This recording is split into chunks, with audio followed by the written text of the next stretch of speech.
الله لا إله إلا هو الحي القيوم لا تأخذه سنة ولا نوم. بسم الله الرحمن الرحيم. السلام عليكم ورحمة الله وبركاته.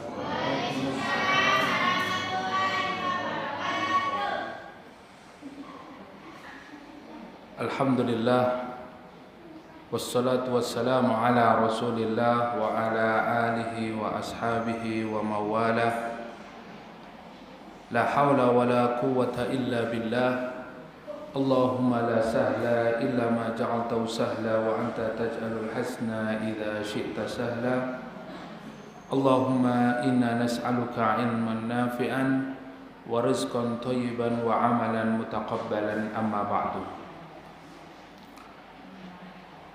Bapak Ibu jamaah yang dimuliakan Allah, marilah pada malam hari ini kita bersyukur kepada Allah. Senantiasa kita memanjatkan rasa syukur kepada Allah karena kita masih diberikan kesempatan untuk senantiasa berada di majelis-majelis ilmu. Senantiasa Allah Subhanahu wa taala memberikan kepada kita kesempatan untuk senantiasa mendekatkan diri kepadanya, mendekatkan diri kepada Allah dengan berada di taman-taman surga Allah di dunia. Karena dengan thalabul ilmi kita mengenal Allah, lebih dekat kepada Allah. Dan mudah-mudahan dengan kita mendekat kepada Allah Subhanahu wa taala, Allah dekat dengan kita dan Allah wafatkan kita dalam keadaan husnul khatimah. Amin. Bapak Ibu jamaah yang dimuliakan Allah, malam hari ini insyaallah kita akan masuk pada ayat di dalam surat Al-Baqarah, di mana kita mengenal ayat ini dengan ayat kursi. Sebelumnya kita telah mengkaji satu ayat yang Allah Subhanahu wa taala sampaikan kepada kita bahwa Allah memerintahkan kepada kita untuk memiliki satu amalan yang utama, yaitu berinfak dari sebagian harta yang kita miliki. Kenapa Allah perintahkan kita untuk berinfak dari sebagian harta yang kita miliki? Karena apa yang kita berikan kepada Allah ini adalah harta yang sebenarnya bagi kita. Sehingga di hari di mana Allah katakan tidak ada bai'un, tidak ada transaksi, tidak ada teman yang bisa menolong dan tidak ada syafaat, maka sedekah kita, infak kita, harta yang kita berikan kepada Allah Subhanahu wa taala, inilah yang akan bisa menolong kita. Maka kemarin kita telah mengkaji apa itu infak, apa itu sedekah, apa itu zakat. Masih ingat nggih Pak? Tasih eling pun napa pun lali. Nah, biasanya kalau sekarang ingat, nanti nggak sampai 1 jam sudah lupa. Nah, inilah kelemahan kita ya. Memang manusia itu mahalul khata' wa nisyan, tempatnya salah dan lupa. Jadi kalau sekarang kita mengkaji, mendengarkan, keluar telinga, masuk telinga kanan, keluar telinga kiri ya. Makanya harus dibantu dengan mungkin nanti mengingat-ingat lagi ya. Oleh karena itu kita diperintahkan atau disarankan oleh para ulama, ilmu itu seperti buruan. ya. Al ilmu kasaid, ilmu itu seperti buruan. Kalau kita berburu, ya. Nah, kemudian kalau kita berburu, pasti kita harus punya apa Pak? Untuk memburu itu apa? Senjata, alat buruannya. Wal kitabu qayyidu, maka kitabah atau tulisan itulah yang bisa mengikat ilmu atau yang bisa menghasilkan buruan. Seperti ilmu ya, maka ilmu itu seperti buruan. Kalau kita tidak memiliki alat untuk mengikatnya, buruannya lepas. Apalagi nggak pakai alat, cuma memburu aja ya, memburu aja. Ya, lari terus, kita pun lari, nggak ada alatnya untuk menangkapnya. Nah, begitulah ilmu. Bapak Ibu yang dimuliakan Allah Subhanahu wa taala, insyaallah kalau jamaah zikrullah ini alat buruannya insyaallah banyak ya, berbagai macam memiliki alat buruan ya, terutama yang direkam ini ya. Ini termasuk alat pemburu ini ya. Nah, ibarat ilmu itu buruannya, nah ini alatnya. Baik, kita masuk pada ayat kursi. Pun hafal sedaya ayat kursinya? Pun hafal sedaya nggih? Nggih. Monggo kalau hafal sedaya kita baca bareng-bareng. A'udzu billahi minasy syaithanir rajim. Bismillahirrahmanirrahim. Allahu la ilaha illa huwal hayyul qayyum. La ta'khudhuhu sinatun wa la nawm. Lahu ma fis samawati wa ma fil ardh. Man dzalladzi yashfa'u 'indahu illa bi'idhnihi. Ya'lamu ma baina aydihim wa ma khalfahum. Wa la yuhituna bi syai'in min 'ilmihi illa bima syaa. Wasi'a kursiyyuhu as-samawati wal ardh wa la ya'uduhu hifdhuhuma wa huwal 'aliyyul 'azim. Allahumma arhamna bil Qur'an. Alhamdulillah sampun hafal sedaya nggih.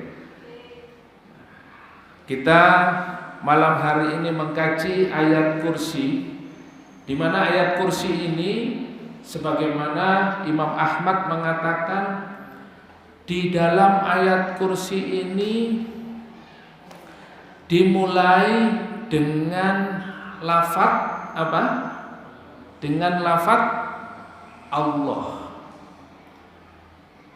Dan dalam ayat kursi ini disebutkan ya, nama Allah, sifat-sifat Allah, dan membahas siapa Allah Subhanahu wa taala. Kita mengenal Allah Subhanahu wa taala sehingga di dalam ayat kursi ini disebutkan ada 17 kali nama Allah. Disebutkan 17 kali. Jadi ayat yang kita kaji pada malam hari ini adalah ayat yang sangat istimewa.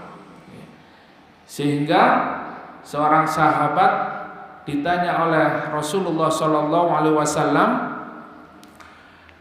sahabat Ubay bin Ka'ab ditanya oleh Rasulullah. Biasanya Rasulullah ditanya oleh sahabat.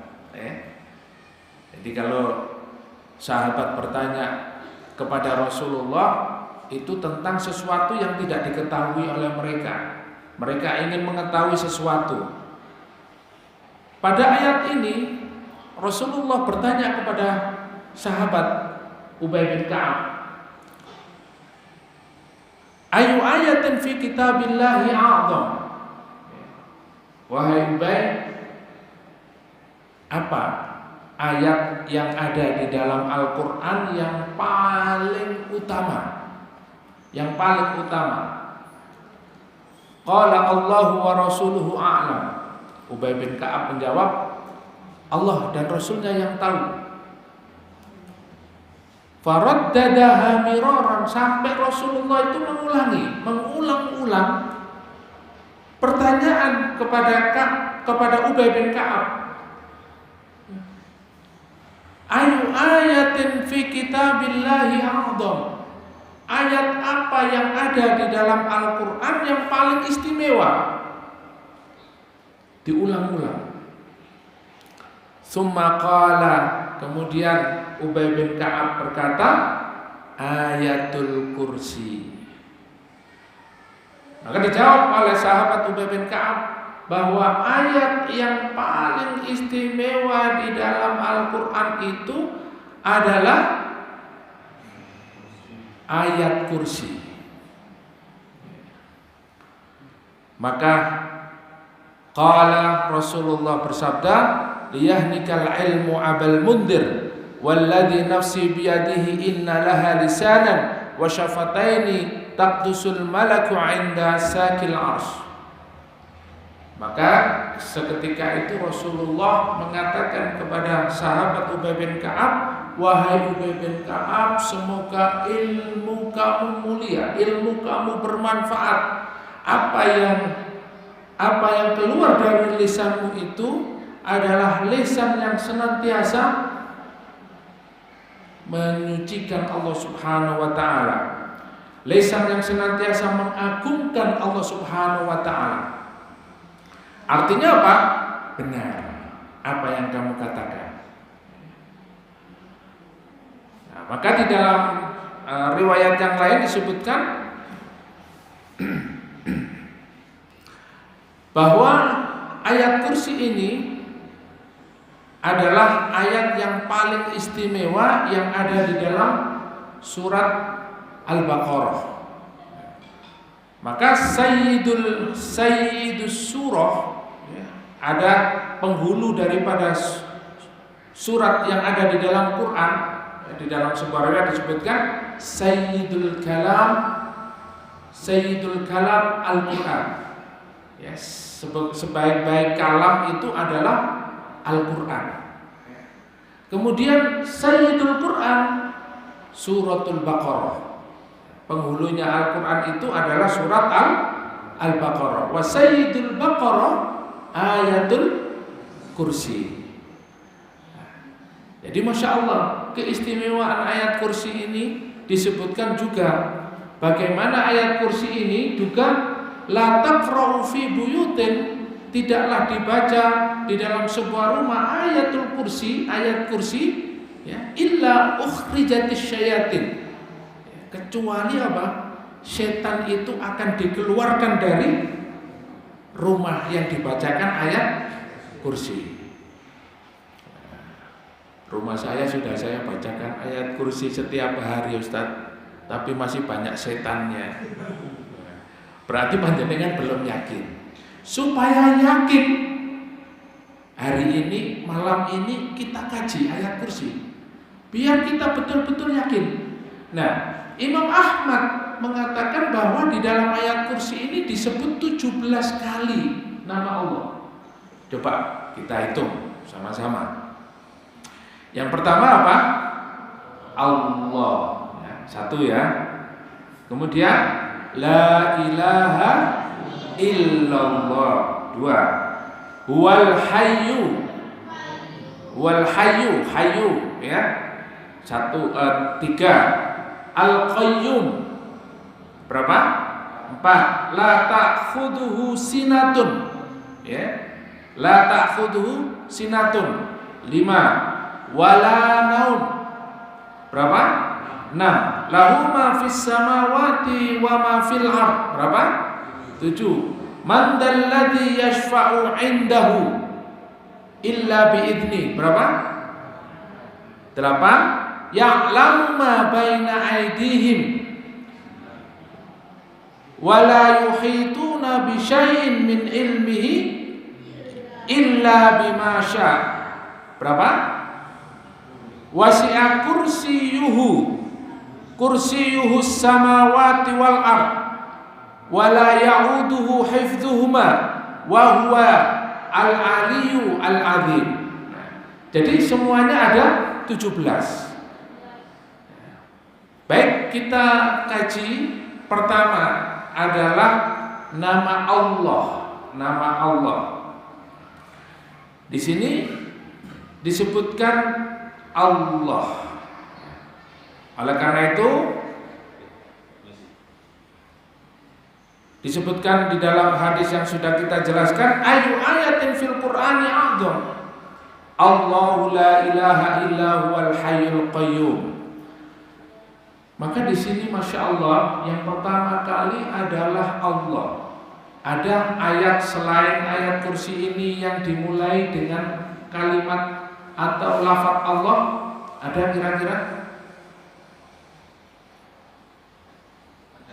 Apa Pak? Alif lam mim bukan Allah ya. Nah, itu alif lam mim ya. Enggak. Lain dengan Allah. Nah, Allah. Ada yang dimulai dengan Allah tapi diawali dengan kul huwallah. Ya, kul huwallahu ahad. Maka tidak ada ayat selain daripada ayat kursi ini yang langsung dimulai dengan Allah. Allah adalah satu nama yang meliputi ya, Allah itu zatnya.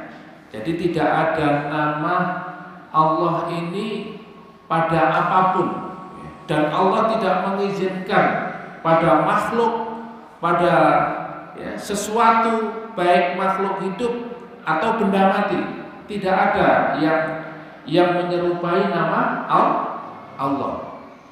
Adapun sifat Allah mungkin Ar-Rahman, Ar-Rahim, Al-Hayy,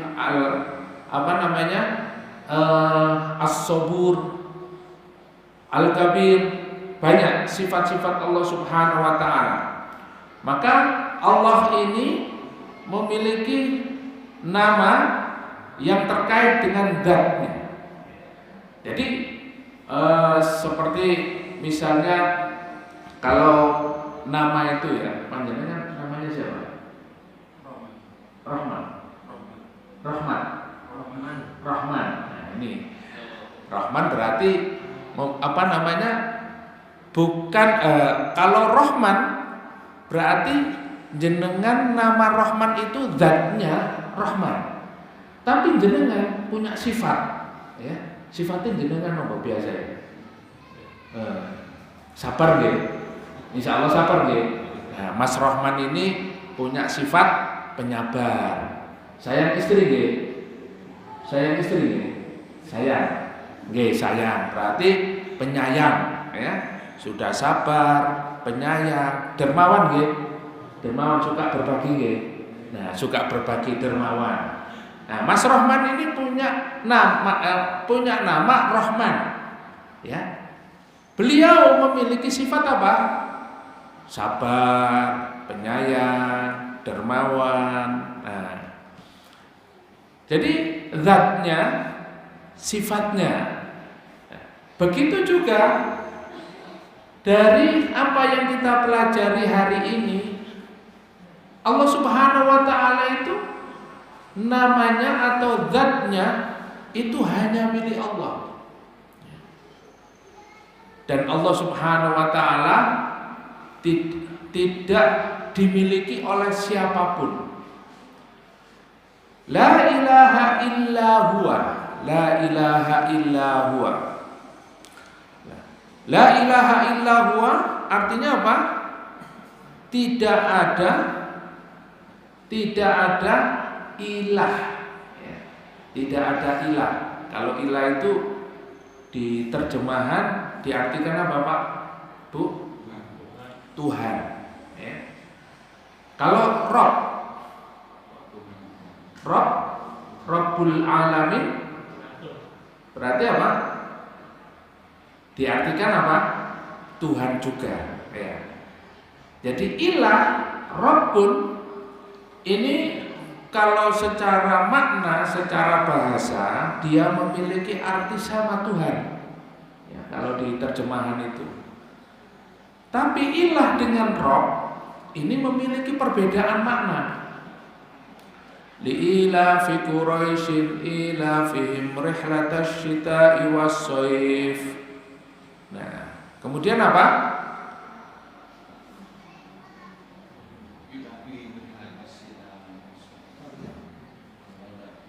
Wal ya'budu rabba hadzal bait. Ya. Berarti rabba hadzal bait itu pemilik Rabb.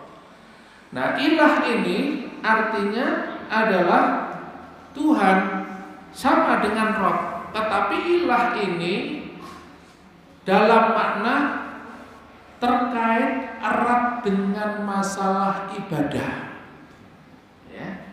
Terkait erat dengan makna ibadah. Jadi kalau ilah itu adalah la ilaha, maka artinya tidak ada ilah. Kalau terkait dengan makna ibadah, berarti terkait dengan aturan dan larangan. Tidak ada yang mengatur dan melarang kecuali illallah. Nah, la ilaha illallah ini ada yang harus kita pahami, di mana la ilaha illallah, la ilaha ada an-nafyu, yaitu apa? Kita harus betul-betul menghilangkan, ya, membersihkan semua ilah. Jadi tidak ada yang mengatur, tidak ada yang diibadahi, tidak ada yang kita jadikan bergantung kecuali hanya Allah. Maka ada ilah, ada isbat, ada an-nafyu, ada isbat. Bapak Ibu yang dimuliakan Allah Subhanahu wa taala. Jadi di sini ada dua. Allahu la ilaha illa huwa. Masya Allah. Ini kita kalau mengkaji kitab tauhid, ya, akidah, bahwa Allah Subhanahu wa taala itu wajibul wujud. Apa Bapak Ibu? Wajibul wujud. Wajibul wujud, ya, bukan wujud, wajibul wujud. Bahwa keberadaan Allah Subhanahu wa taala itu pasti ada, wajib. Sementara keberadaan kita mungkinul wujud. Nah, bisa dipahami ya? Nah, coba saya jelaskan. Jadi Allah Subhanahu wa taala itu adalah zat yang pasti ada.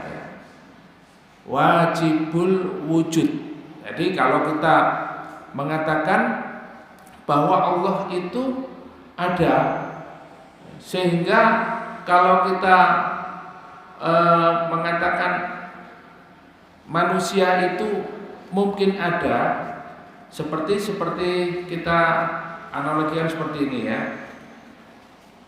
Ada seorang anak, ya. Anak ini ada, ya.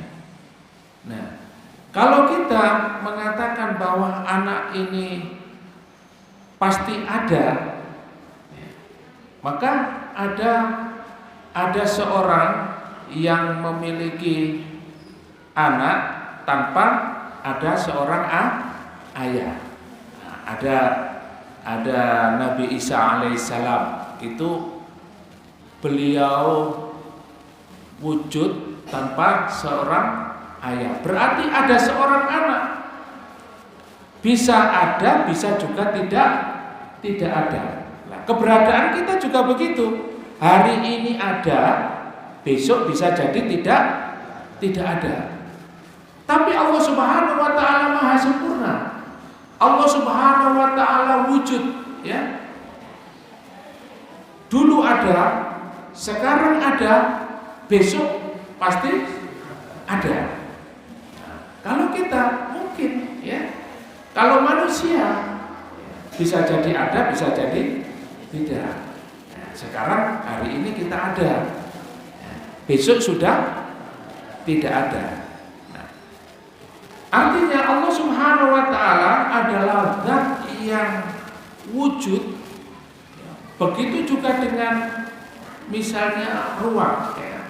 Ada tadi waktu, ya, dulu, sekarang, dan yang akan datang tetap ada. Begitu juga Allah Subhanahu wa Ta'ala, waktu, ya, atau di ruang, ada di langit, ya. Kemudian Allah juga, ya, di dalam satu hadis disebutkan sepertiga malam turun ke bumi, dan ini keberadaan Allah Subhanahu wa Ta'ala pasti akan wujud ada. Nah, ini kita tidak membahas Allah, keberadaan Allah ini nanti ikhtilaf, ya. Kita memahami bahwa Allah itu wujud. Nah, kita harus pahami seperti ini. Karena apa? Ayat kursi ini membahas atau mengenalkan kita tentang Allah Subhanahu wa Ta'ala, ya. Dari nama Allah kita mengenal nama Allah. Oke. Jadi dari Nabi Adam alaihissalam, ya, Nabi Adam alaihissalam, kemudian sampai hari ini nama Allah itu tetap Allah Subhanahu wa Ta'ala, tetap Allah. Dan Allah tidak ada yang menyerupai. Dan Allah tidak ada yang menyerupainya. Dan Allah memiliki sifat la ilaha illallah, tidak ada ilah, tidak ada sesembahan, tidak ada yang berhak mengatur dan melarang kecuali Allah. Al-Hayyu Al-Qayyum, Allah Subhanahu wa Ta'ala Maha hidup, ya. Al-Hayyu, Maha hidup. Al-Qayyum mengurus segala sesuatu. Jadi kalau kita mengenal Allah Subhanahu wa Ta'ala, kita meyakini Allah itu ada, ya. Allah itu ada, dan Allah bersama kita, bersama hambanya, terutama orang-orang yang beriman. Apa yang kita minta kepada Allah Subhanahu wa Ta'ala, Allah akan penuhi. Kita yakin Allah akan memberi. Dan kita memiliki satu kewajiban untuk beribadah kepada Allah, mentaati perintah dan menjauhi larangan Allah. Maka konsekuensi kita sebagai seorang muslim, la ilaha illallah, berarti apa? Kita harus mentaati syariat Allah dan menjauhi segala larangan Allah. Dan mentaati siapa saja yang melaksanakan syariat Allah, dan menjauhi siapa saja yang melarang karena Allah. Jadi konsekuensi la ilaha illallah ini, seorang muslim harus memiliki komitmen untuk melaksanakan syariat Allah dan tidak melaksanakan di luar syariat Allah Subhanahu wa Ta'ala. Dan kita meyakini Allah Subhanahu wa Ta'ala Maha Al-Hayyu, ya. Al-Hayyu itu, ya, Allah Subhanahu wa Ta'ala adalah zat yang senantiasa Al-Hayyu Al-Qayyum, mengatur segala urusan kita. Maka kalau kita nggak yakin bahwa Allah Subhanahu wa Ta'ala adalah yang mengatur urusan kita, kadang-kala kita sedih, kita merasa gelisah, kita merasa gundah. Karena apa? Karena kita belum kenal Allah. Padahal Allah Subhanahu wa Ta'ala adalah Al-Hayyu Al-Qayyum, Maha hidup dan mengatur segala urusan kita. Al-Hayyu Al-Qayyum, sehingga kita harus yakin. Maka kalau kita ingin berkah, ingin keberkahan dalam hidup ini, berarti kita harus yakin kepada Allah Subhanahu wa Ta'ala, melaksanakan perintah Allah Subhanahu wa Ta'ala, dan kita betul-betul diatur oleh Allah Subhanahu wa Ta'ala, sehingga apapun yang kita minta, urusan kita yang mengatur adalah Allah. Jadi ini kita mengenal Allah Subhanahu wa taala melalui ayat kursi. Jadi ayat kursi ini mengenal Allah. Sehingga kalau kita baca di dalam ayat kursi ini, sebagaimana yang tadi saya sampaikan di dalam sebuah riwayat, barang siapa yang membaca ayat kursi di dalam sebuah rumah, maka akan dikeluarkan dari rumah itu setan yang mengganggu di dalamnya. Ada seorang dokter, Dr. Mustafa Umar. Beliau memberikan satu kisah. Ada satu pengalaman beliau, seorang pedagang. Beliau belanja di sebuah kota. Belanja kemudian dengan barang-barang yang begitu banyak. Dia tidak bisa membawa semuanya sehingga butuh penginapan. Begitu dia mencari penginapan, full penginapannya. Kemudian ada satu penginapan yang kosong, Pak. Kemudian pemilik penginapan ini didatangi dan beliau mengatakan, ya hamba Allah ini datang dengan membawa dagangan yang banyak dan mengatakan saya ingin menginap di sini. Oh, tidak bisa, Pak. Maaf. Kenapa? Kan ada ruang kosong di tempat Bapak ini. Iya, mohon maaf, tidak bisa, Pak. Karena setiap orang yang menginap di sini meninggal dunia. Setiap orang yang meninggal di sini meninggal dunia. Apa Bapak tidak takut? Oh, tidak. Karena saya sangat membutuhkan. Nah, sehingga hamba Allah ini tetap memaksa untuk tinggal di situ. Pemilik rumah ini sudah deg-degan, karena setiap orang yang di rumah itu besoknya meninggal. Nah, hamba Allah ini tidak takut. Nah, kemudian ditaruhlah barang-barangnya, kemudian pemiliknya mengizinkan, dan setelah sholat isya di ruangan itu hamba Allah ini membaca ayat kursi. Allahu la ilaha illa huwal hayyul qayyum, Nah, kemudian muncullah di pojok rumah itu ada seperti api, ada sosok seperti api. Nah, dia mengatakan itu jin, Dia mengatakan itu jin. Jadi ada sosok seperti api itu kemudian menirukan Allahu la ilaha illa huwal hayyul. Jadi ditirukan. Sehingga apa? Sampai orang ini, hamba Allah ini merasa takut. Kok bisa menirukan? Dia mengatakan, baca terus, saya juga bisa baca. Sampai orang ini dikiranya ragu. Tetapi hamba Allah ini membaca terus. 1 kali, 2 kali, ditirukan. 3 kali, 4 kali, 5 kali, sampai 10 kali, sampai pada kalimat wala ya'uduhu hifdzuhuma wa huwal aliyyul azim. 10 itu langsung hilang. Langsung hilang. Besoknya karena sudah selesai menginap, pemilik rumah ini kemudian melihat orang ini, loh, Bapak masih hidup ya? Orang ini kaget karena kondisinya masih seger, masih biasa-biasa saja. Nah, ini kisah dari Dr. Mustafa Umar terkait dengan ayat kursi ini, dan mungkin panjenengan juga ada pengalaman-pengalaman bagaimana kita meyakini bahwa ayat kursi ini adalah ayat yang benar-benar betul-betul kita meyakini Allah Subhanahu wa taala Al-Hayyu Al-Qayyum yang mengatur segalanya. Dan Allah Subhanahu wa taala la ta'khudhuhu sinatun wa la naum. Nah, ini kita meyakini la ta'khudhuhu sinatun wa la naum. Allah Subhanahu wa taala tidak mengantuk, tidak ada rasa kantuk, dan tidak tidur. Nah, ada Ibnu Ashur mengatakan di dalam ayat ini, mestinya tidak ngantuk saja itu sudah mewakili, nggak mungkin tidur, ya kan? Nah, mestinya la ta'khudhuhu sinatun, Allah itu tidak ngantuk, itu sudah cukup. Karena kalau tidak ngantuk pasti enggak tidur. Tapi Ibnu Ashur mengatakan antara ngantuk dan tidur beda.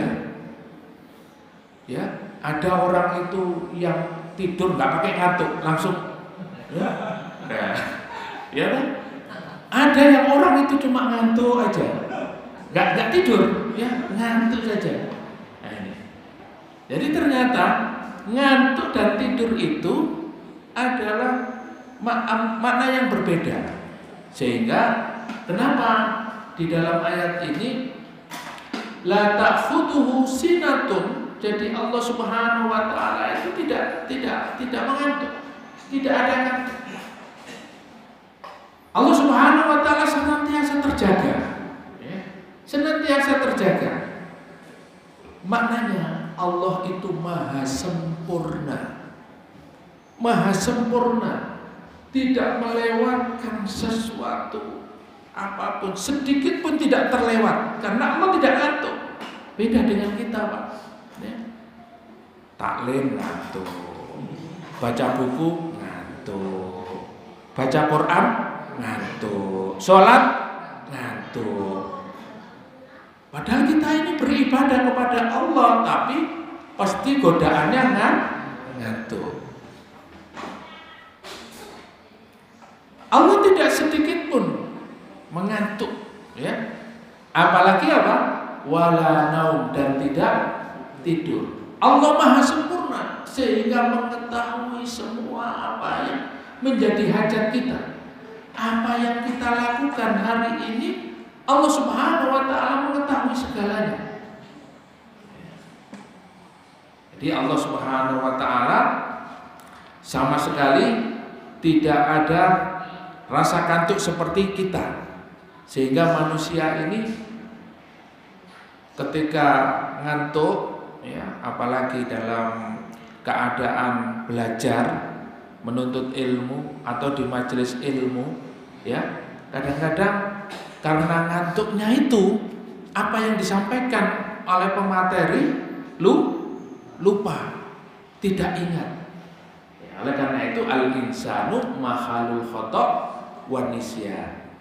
Manusia itu tempatnya salah dan lupa. Makanya tidak sempurna. Kok ada orang itu mengatakan bahwa IQ-nya cerdas, ya, tidak ada kesalahan sedikit pun, merasa paling sempurna, paling baik. Tidak ada yang sempurna. Pasti, ya, sekuat-kuatnya dia menjadi manusia pasti ada rasa kantuk. Dengan ngantuk itulah kadang-kadang dia juga memiliki kelemahannya, kesadarannya hilang. Apalagi manusia itu juga butuh tidur. Sehingga Allah Subhanahu wa taala sediakan, ya, wa ja'alna an-nahara ma'a wa ja'alna al-laila libasa wa ja'alna an-nahara ma'asya, dan kami jadikan malam itu untuk apa? Libas itu apa? Untuk istirahat. Dan dijadikannya siang oleh Allah Subhanahu wa taala untuk ma'isyah, mencari pekerjaan. Nah, sekarang orang dibalik-balik. Malam kerja, siang tidur, ya kan? Nah, ini kebalik. Tidak sesuai dengan sunnahnya. Karena Allah Subhanahu wa taala sudah menyiapkan. Maka kalau kita sebagai seorang muslim itu Rasulullah berdoa kepada kita, kepada kaum muslimin, ya. Allahumma barik fi bukuriha, ya Allah, berikanlah keberkahan pada pagi harinya. Kaum muslimin itu di pagi hari, ya, ba'da subuh itu kita dianjurkan untuk melakukan sebuah aktivitas, karena disitulah ada keberkahan, Bahkan di dalam beberapa tulisan para ulama, kemenangan kaum muslimin itu ukurannya adalah sholat subuhnya. Sholat subuhnya. Jadi kalau sholat subuhnya di masjid ini masih 3 orang, 4 orang, nah ini masih belum datang kemenangan ini, ya. Masih berarti apa? Kondisi umat Islam masih terlena, tidur. Nah, tidur. Mungkin kerjanya sampai jam 2, sampai jam 3, mau subuh tidur. Nah, jadi kondisi kaum muslimin kalau paginya itu masih sedikit yang beraktivitas, jauh daripada kemenangan. Karena apa? Keberkahan itu ada pada pagi hari. Jadi di pagi hari ini Rasulullah mendoakan keberkahan untuk kita kaum muslimin. Nah, sementara kita ya menjadikan siang itu tidur, malam untuk kerja. Padahal Allah jadikan siang itu adalah untuk ma'isyah, ya, ma'asyah, mencari ma'isyah, mencari penghidupan, wa ja'alnal laila libasa, dan malam itu untuk istirahat. Ya, istirahat dan untuk ibadah. Jadi karakternya mujahid itu ya, di siang hari mereka berangkat perang, di malam hari apa? Dia beribadah.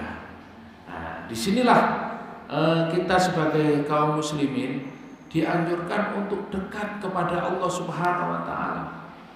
Allah mengatur segalanya sehingga kebutuhan kita diatur oleh Allah. Kebutuhan yang kita inginkan Allah Subhanahu wa taala mengetahui apa yang kita butuhkan hari ini. Ya. Maka namanya barokah itu, Pak. Barokah itu tidak harus banyak. Tapi apa? Membuat kita bahagia. Tidak harus memiliki semua, tetapi ketika kita membutuhkan pasti ada, itu barokah. Karena pengertian barokah menurut ulama itu ziyadatul khair alal khair bil istimrar, terus bertambahnya kebaikan-kebaikan. Nah, maka kebaikan-kebaikan ini ya, ini datangnya karena keberkahan dari Allah Subhanahu wa taala. Oleh karena itu kunci berkah itu ada 5. Yang pertama, kunci keberkahan itu adalah istighfar. Memohon ampun kepada Allah, bertaubat kepada Allah. Dalam surat Nuh disebutkan oleh Allah Subhanahu wa taala, faqultu astaghfiru innahu kana ghafara. Maka beristighfarlah kamu kepada Allah. Yursilis samaa'a 'alaikum midrara. Niscaya Allah turunkan hujan dari langit. Hujan ini identik dengan apa, Bapak Ibu? Rizki, ya. Maka kuncinya apa? Istighfar. Wa yumditkum bi amwal. Allah bentangkan untuk kalian harta. Kuncinya istighfar. Wa yumditkum bi amwalin wa banin. Yaitu Allah juga berikan keturunan kepada kalian. Diturunkan hujan, dibentangkan harta untuk kalian, dan Allah berikan keturunan. Yaitu dengan apa? Istighfar. Nah, maka istighfar ini adalah salah satu kunci keberkahan. Yang kedua adalah takwa. Takwa ini adalah kunci keberkahan hidup seseorang. Karena dengan takwa kepada Allah, wa may yattaqillaha yaj'al lahu makhraja wa yarzuqhu min haitsu la yahtasib. Masya Allah. Jadi kalau hidup panjenengan kepingin berkah, ya, banyak istighfar, kemudian bertakwa kepada Allah. Barang siapa yang bertakwa kepada Allah, Allah berikan apa? Jalan keluar dari semua urusan. Wa yarzuqhu min haitsu la yahtasib, dan diberikan rezeki dari arah yang tidak disangka-sangka. Panjenengan semerap napa niku takwa. Ya. Ketika Umar Ibn Khattab ditanya apa itu takwa, takwa itu apa? Kalau kita berjalan, kemudian di depan itu ada duri, terus ada jalanan yang apa namanya, jeglong, apalagi samping kiri ada jurang. Apa yang kita lakukan? Mencolok. Apa yang kita lakukan? Disingkirkan dirinya. Apalagi Pak? Yang paling benar jawaban dari para sahabat ini adalah berhati-hati. Kita tetap jalan, ya. Disingkir dari 1 kilometer, halangannya banyak, kesel Pak. Ya, bisa jadi nggak sampai nanti ya. Tetap jalan, tapi hati. Begitulah takwa. Hari ini kita dihadapkan pada kondisi ekonomi sulit. Kita dihadapkan pada halal, ya, banyak halal haram. Ada banyak, ya, kita dihadapkan pada sesuatu yang haram, syubhat. Nah, kalau kita bertakwa kepada Allah, kita berhati-hati. Jangan sampai makan makanan yang haram. Karena apa? Daging yang tumbuh dari barang yang haram itu tidak masuk ke dalam surga. Ya, kemudian makan makanan yang syubhat, tidak jelas. Ya. Nah, sehingga para ulama itu berhati-hati dengan makanan yang syubhat itu. Imam Abu Hanifah itu juga dulu ayahnya sangat berhati-hati dengan makanan yang tidak jelas. Ya, beliau ketika safar dalam keadaan haus, lapar, berhenti di pematang sungai, kemudian melihat ada apel yang ikut mengalir dengan air, diambil ya. Begitu dimakan, beliau istighfar, astagfirullahaladzim. Kalau kita kan wong iki gak jelas kan. Terus rezeki kan gitu ya. Coba aja kan terus. Beliau enggak, astagfirullahaladzim. Dicari Pak siapa pemiliknya, ditelusuri. Kali itu kan. Jauh berkilo-kilo ternyata ada kebun apel. Ditelusuri. Ini warok namanya, berhati-hati Pak dengan barang-barang yang syubhat. Ketika ketemu dengan pemilik apel ya, bukan pemiliknya, penjaga kebun itu ditanya, Pak, assalamualaikum, waalaikumsalam, apakah ini pemilik kebun? Oh bukan, pemilik kebun di sana. Ada sebuah rumah itu didatangi. Assalamualaikum, waalaikumsalam. Ya, ada apa? Anak muda, ini masih anak muda ini ya.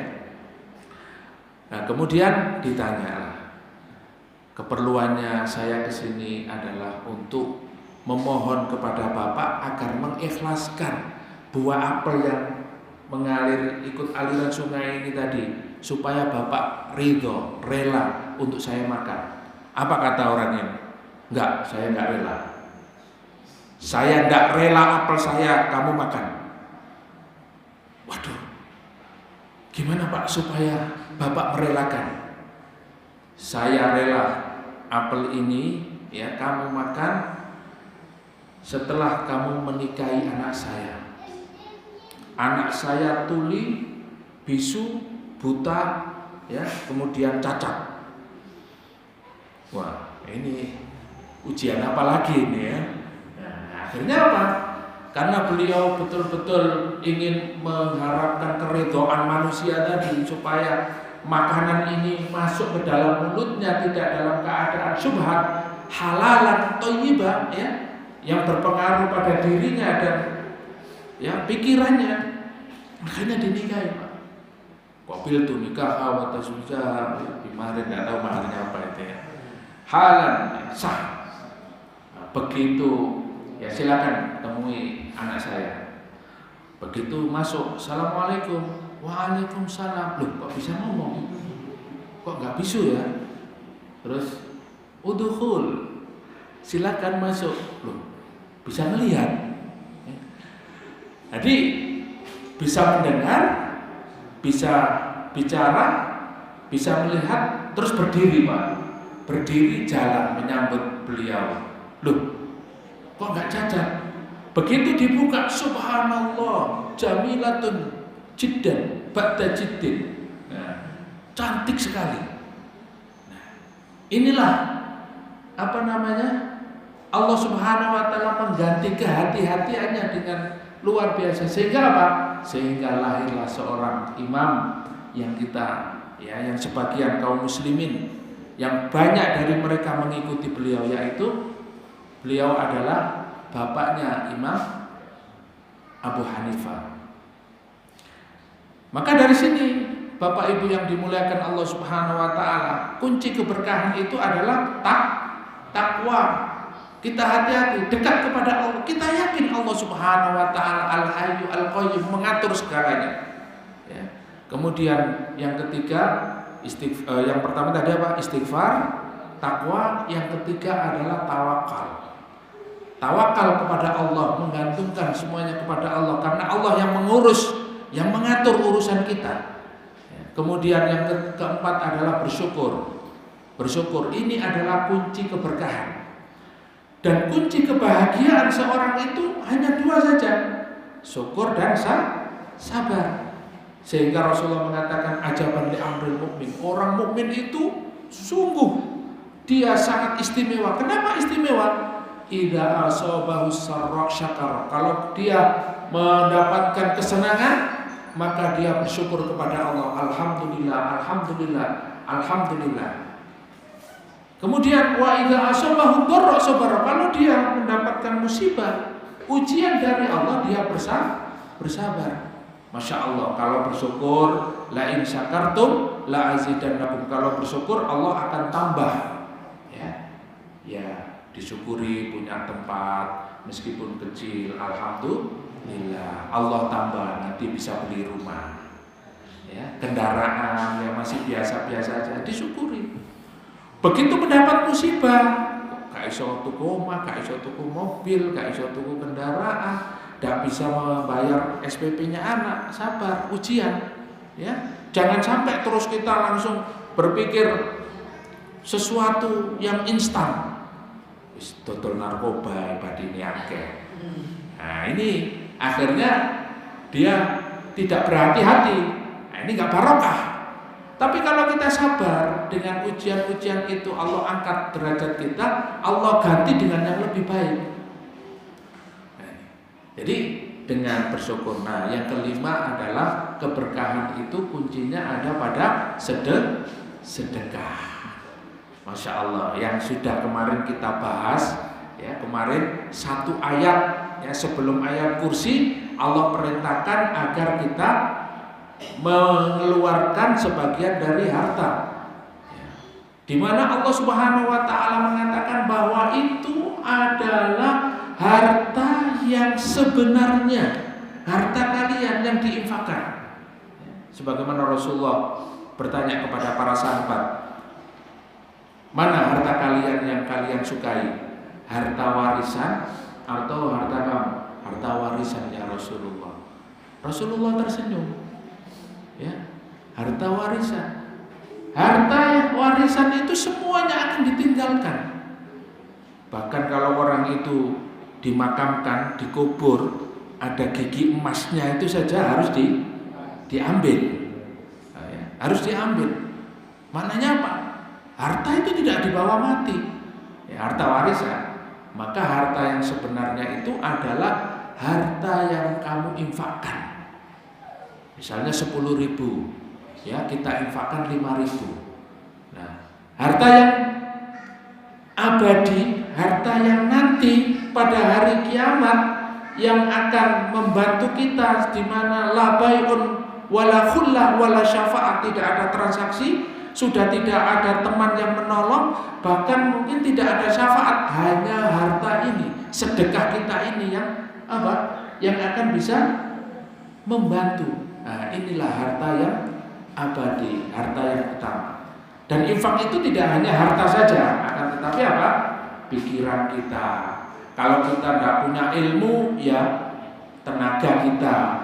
Kalau ilmu, tenaga, harta nggak punya, apa kira-kira?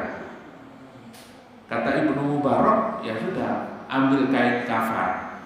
Ya, maknanya tidak, ya, harta nggak punya, ya, kemudian tenaga nggak punya, pikiran ilmu nggak punya. Nah ini, ya, bahkan sekedar senyum saja nggak bisa. Maka ya sudah, nggak punya amalan yang dibanggakan. Oleh karena itu Ali radhiyallahu an menasihatkan kepada kita, inna dunya irtahala mudbiratan. Ya, dunia itu berjalan mundur, kata Ali radhiyallahu anhu. Oke? Dunia ini berjalan mundur apa maju? Berjalan mundur apa maju? Mundur, ya. Kita tinggalkan dunia ini. Semakin hari semakin kita semakin, ya. Panjenengan usia pinten, Pak? 57. Nah, besok sudah tambah lagi. Tahun depan sudah 58. 58, 59, 60. Usia 70, 80, 90, 100. Nah, alhamdulillah umur panjang dan barokah. Tapi kita semuanya apa? Akan mengalami apa? Kematian. Wa innal akhirah irtahala muqbilatan. Dan akhirat itu jalannya maju.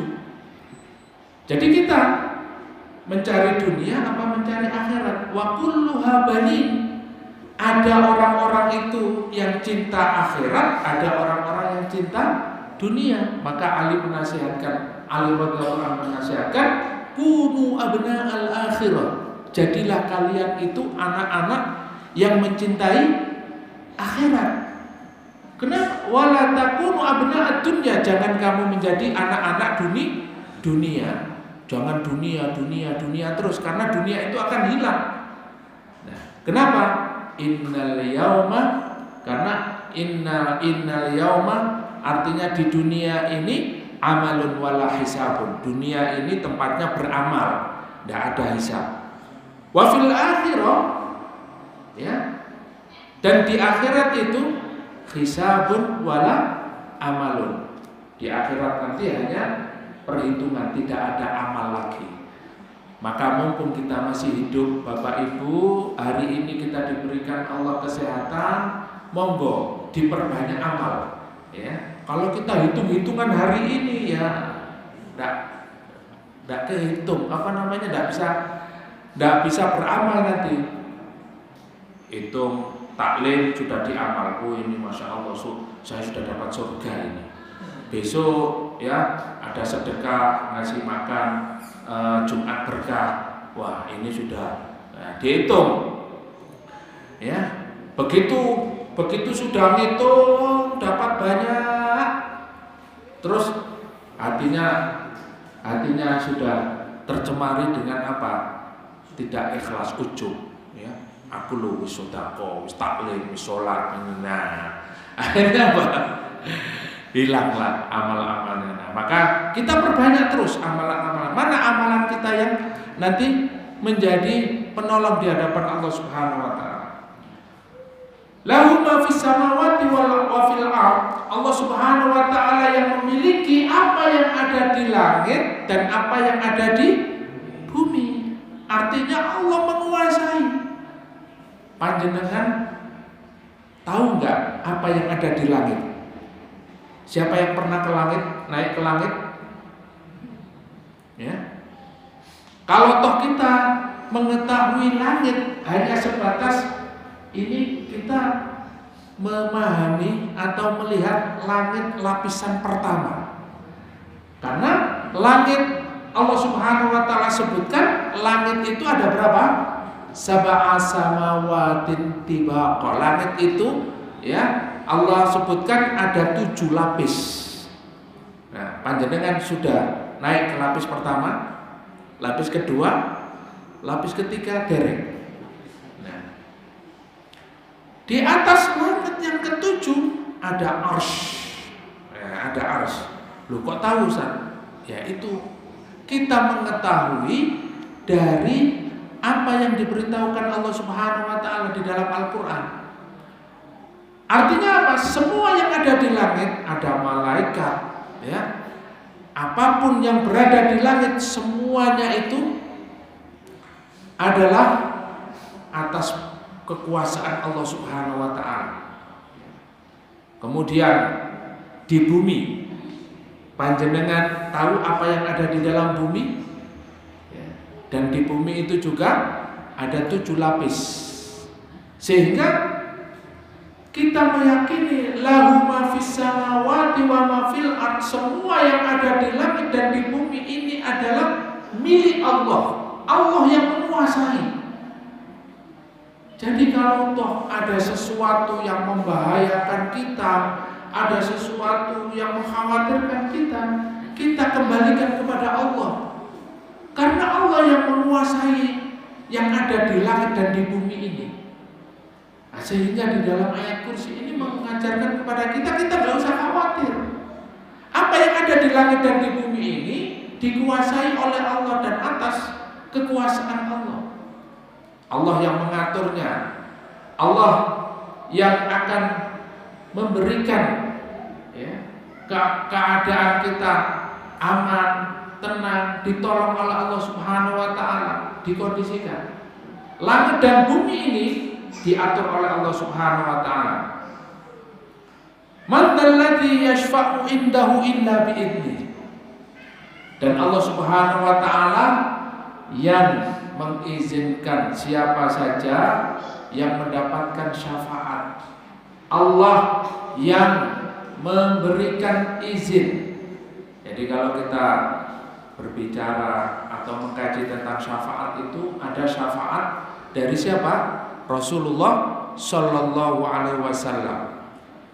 Jadi setiap umat Nabi Muhammad Sallallahu Alaihi Wasallam ini akan mendapat syafaat Rasulullah Sallallahu Alaihi Wasallam. Karena di pada masa nanti ketika mereka datang kepada Adam, apa yang dikatakan oleh Nabi Adam? Nafsi binafsi. Saya itu hanya bisa mengurus diri saya sendiri. Begitu mereka datang ke Nabi Nuh, begitu juga jawabannya. Sampai kepada Rasulullah Muhammad SAW, Rasulullah berdoa, ya Allah berikanlah syafaat kepada umatku. Nah, disinilah pentingnya kita mengenal Allah dan Rasulnya. Kita akan mendapatkan syafaat Rasulullah SAW manakala kita berpegang teguh kepada ajaran Nabi Muhammad SAW. Tidak hanya itu, akan tetapi untuk mendapatkan syafaat Rasulullah illa biidznih, itu juga atas izin Allah Subhanahu wa taala. Begitu juga kita mendapatkan syafaat dari orang tua, dari anak-anak kita, anak-anak yang soleh, doa-doanya. Kemudian dari penghafal Al-Quran, anak-anak kita yang hafal Al-Quran bisa memberikan syafaat kepada 10 keluarganya, ya.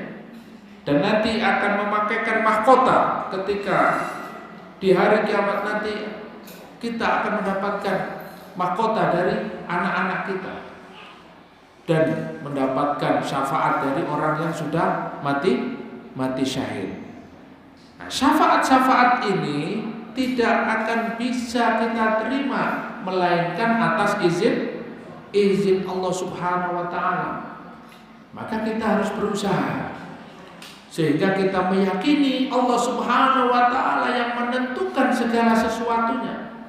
Ya. Kalau kita masuk rumah itu kalau izin, ya, izin kepada pemilik rumah. Kalau pemilik rumah, ya, melarang kita untuk masuk, apakah kita memaksa masuk? Ya, nggak mungkin. Mesti harus diizinkan dulu. Ya, bagaimana caranya kita diizinkan oleh pemilik rumah? Ya, kita salam, sopan, kita mengenalkan diri dari mana, ya. Kemudian dengan izinnya kita bisa masuk ke dalam rumah itu. Begitu juga hari ini kita harus betul-betul berusaha agar Allah memberikan izin kepada kita untuk mendapatkan syafaat. Sehingga hari ini kita harus yakin betul bahwa Allah Subhanahu wa taala memberikan syafaat manakala kita meyakini segala sesuatunya itu dari Allah. Dari Allah, hanya dari Allah. Maka panjenengan tidak usah khawatir, Pak. Kalau ada orang yang nggak suka, kalau ada orang yang membenci sampean, kalau ya kita ini misalnya mau diapakan sama orang, ya, illa biidznih, itu kalau Allah tidak mengizinkan, kita tidak akan terkena.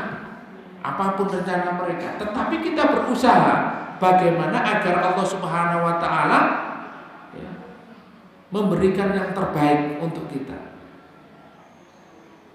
Ya'lamu ma baina aydihim wa ma khalfahum, dan ilmu Allah Subhanahu wa taala itu mencakup ilmu ya masa depan dan masa lalu.